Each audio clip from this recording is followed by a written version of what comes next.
Welcome to Subramani. Uh, Beating down entrepreneurs and beating down startups is India's pastime number one. At least every politician seems to be doing it. So you want to say, oh, the rich are getting richer, the poor are getting poorer. Boss, it's pure mathematics, right? If I start with 1000 crores and you start with 10,000 crores, and both of us have an annual expenses of 10 lakhs, does it take a genius to tell you that the person that you will have more money than I will ever have, right?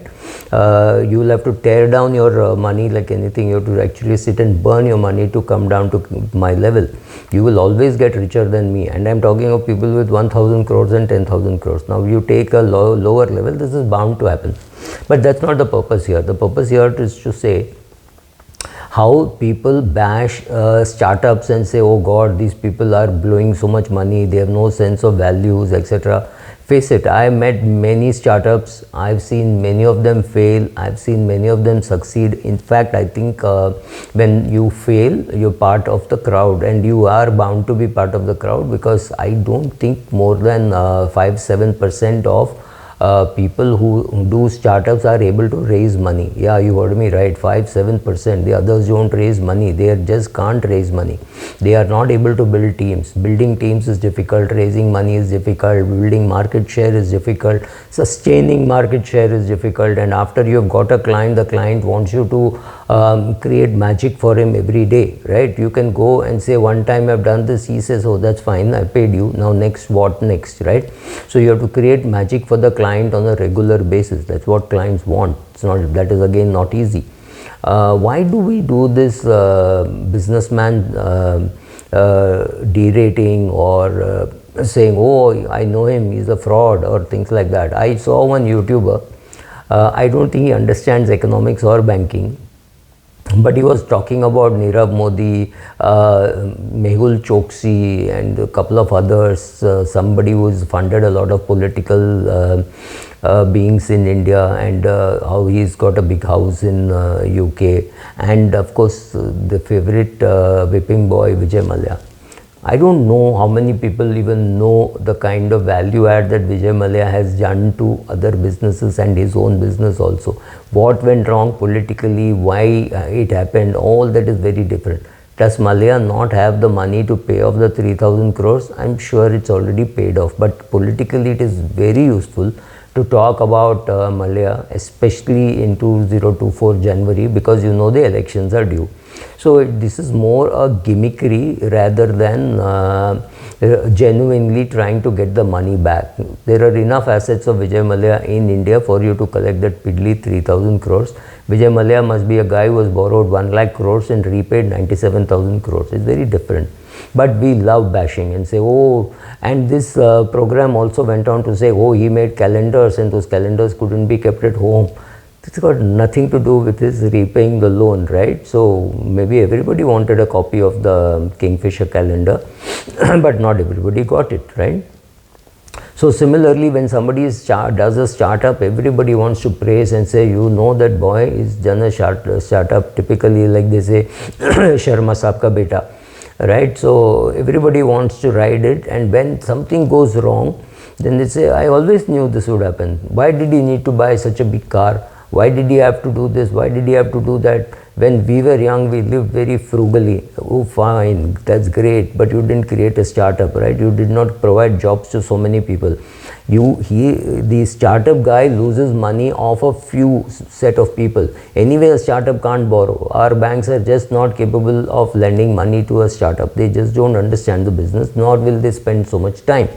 Which is not wrong, because if I'm running a big bank, I don't want to be able to fund startups, simply because that requires a very high energy and a very high level of commitment. Maybe I don't have it as a banker, but that is typically what small private funders do, what angel funders do, right? So those are the people who fund it, those are the people who lose money. And I'm very proud of meeting these young boys and girls who are part of a startup, and you need not be the owner of the startup. It could be a friend's startup where you're joining in. He's the business head, you are the technology head, you're the finance head, right? There is enough role for all of us to play in a startup. Somebody like me could become a mentor. So there is a lot of work to be done as a startup. Yes, sometimes you feel angry saying, oh, they are living beyond their means. Sometimes somebody goes and buys a 50 crore house in Bombay or Delhi, and you say, you can't be buying this out of venture capital money or out of private equity or out of your angel funding. You should not supposed to do it simply because it will hurt the company in the longer run. But why do we bash them? I had no clue. And the other worry, as I see it, is when a fundraiser goes and raises money for a startup. He then takes some part of the money and puts it in another startup. And this, I think, is a no way this should be allowed. If I want 100 crores for my business, I raise 100 crores. I need every rupee of that 100 crores. There's no point in saying that, oh, some money you can put in another startup. That's just not done. This 100 crores straight goes into a liquid fund in the mutual fund. Maybe in three companies, three mutual funds, you put 30, 30, 30 or 30, 30, 40 and then start using the money, right? So first you put it into a liquid fund peacefully. You don't invest it, right? I mean, sorry, I'm digressing, but I seriously don't know why people don't respect entrepreneurs in this country, because this country has a shortage of entrepreneurs, especially the community to which I belong. It's like typically saying, oh, why do you want to start up? Why can't you go and study more? Dad, give me 20 lakhs for business, will be met with, look, I'll give you 20 lakhs, go abroad and do some studies, maybe I'll give you 2 crores, right? But no, don't start your own business. Whatever is the business, there is no startup. The startup environment here is terrible. So to keep bashing and saying, oh, so and so did this, so and so did that, that's easy. But the tough part is to start a business, run it, sustain it, raise money, get customers, build a brand, stay in it long enough for you to make money, stay long enough for the shareholders and the employees to make money. That's not going to be easy. They need all the support that the country can provide for such people.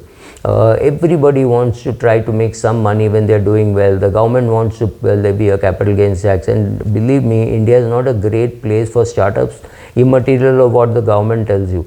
We have only one type of share, which means we have only equity share with full voting rights. We do not have DVR.